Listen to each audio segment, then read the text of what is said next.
স্বাগতম জানাই আপনাদের healthy life with doctor Afnan চ্যানেলে।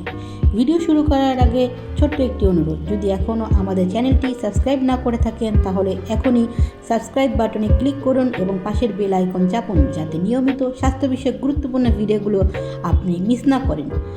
আজকের বিষয় হচ্ছে অ্যানিমিয়া। হ্যাঁ, প্রথমেই আমরা জানব অ্যানিমিয়া কী। আজকের বিষয় রক্ত স্বল্পতা, যাকে মেডিকেল ভাষায় বলা হয় অ্যানিমিয়া।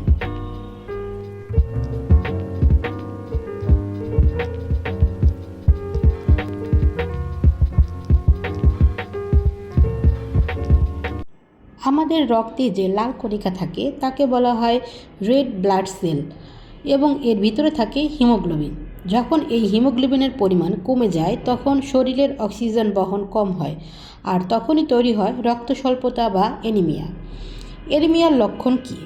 অ্যানিমিয়া হলে সাধারণত দেখা যায় সহজে ক্লান্ত হয়ে যাওয়া, মাথা ঘোরা, শ্বাস নিতে কষ্ট, বুক ধড়ফড় করা, ত্বক ফ্যাকাশে হয়ে যাওয়া, মনোযোগ কমে যাওয়া।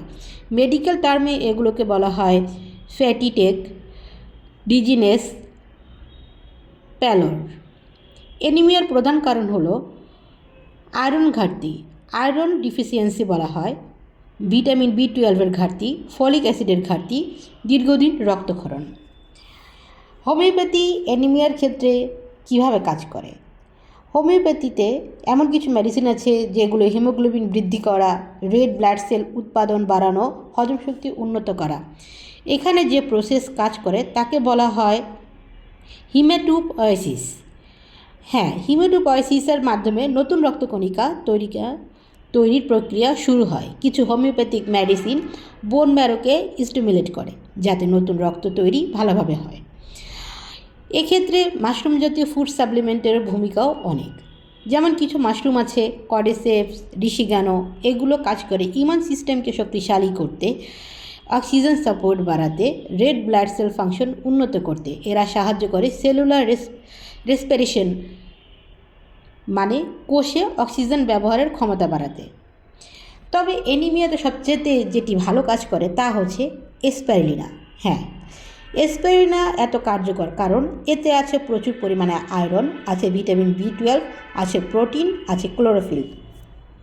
ক্লোরোফিলের গঠন অনেকটা হিমোগ্লোবিনের মতন, তাই এটি সরাসরি সাহায্য করে হিমোগ্লোবিন সিনথেসিস তৈরিতে।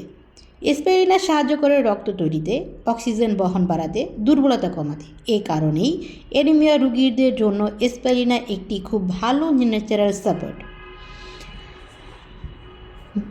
কিছু গুরুত্বপূর্ণ আপনাদের জন্য পরামর্শ: নিয়মিত রক্ত পরীক্ষা অবশ্যই করতে হবে, আয়রন সমৃদ্ধ খাবার খেতে হবে নিয়মিত, যে কোনো সাপ্লিমেন্ট নেওয়ার আগে অবশ্যই চিকিৎসকের পরামর্শ নিতে হবে। ভিডিওটি যদি আপনার উপকারে আসে তাহলে অবশ্যই লাইক করবেন, শেয়ার করুন এবং আবার মনে করিয়ে দিচ্ছি সাবস্ক্রাইব করুন healthy life with doctor Afnan চ্যানেলটি। ইনশাআল্লাহ পরবর্তীতে ভিডিওতে আবার নতুন একটি স্বাস্থ্য বিষয় নিয়ে আসব। ধন্যবাদ, সবাই ভালো থাকবেন, সুস্থ থাকবেন।